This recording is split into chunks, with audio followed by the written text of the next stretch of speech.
Hi, hello, வணக்கம். எங்கே இருக்கிறேன்னா கேப்டன் நினைவிடத்தில். கேப்டன் நினைவிடத்தில் இப்போ தான் ஃபஸ்ட் டைம் போறியா? நிறைய தடவை போயிட்டு தானே இருக்கிறேன்னு கேட்கலாம். ஆமாங்க, நான் நிறைய தடவை போயிருக்கிறேன்.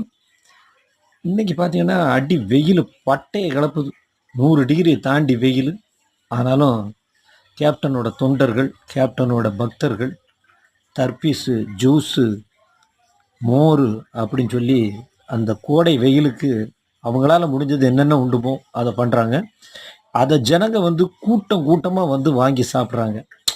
அதாவது இந்த நேரத்தில் கிடைக்கிற அந்த ஐஸ் மோர் இருக்குது, சிலு சிலு சிலுன்னு அவ்வளோ அட்டகாசமாக இருக்குது. பல 100 பேர் இல்லை, பல 1000 பேர் வந்து இங்கே வந்து வாங்கி குடிக்கிறாங்க.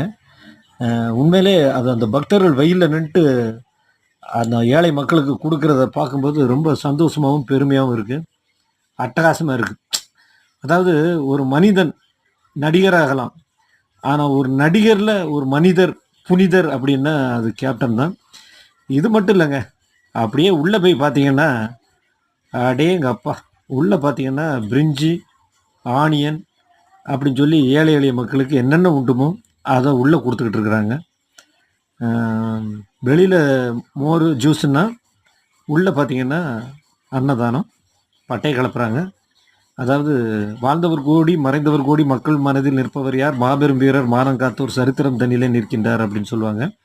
அது நம்ம கேப்டனை பொறுத்த வரைக்கும் 100% உண்மை. அவர் இருந்தாலும் கொடுத்தாரு, அவர் மறைந்தாலும் கொடுத்துக்கிட்டு இருக்கிறாரு. வாழ்க கேப்டன் புகழ்.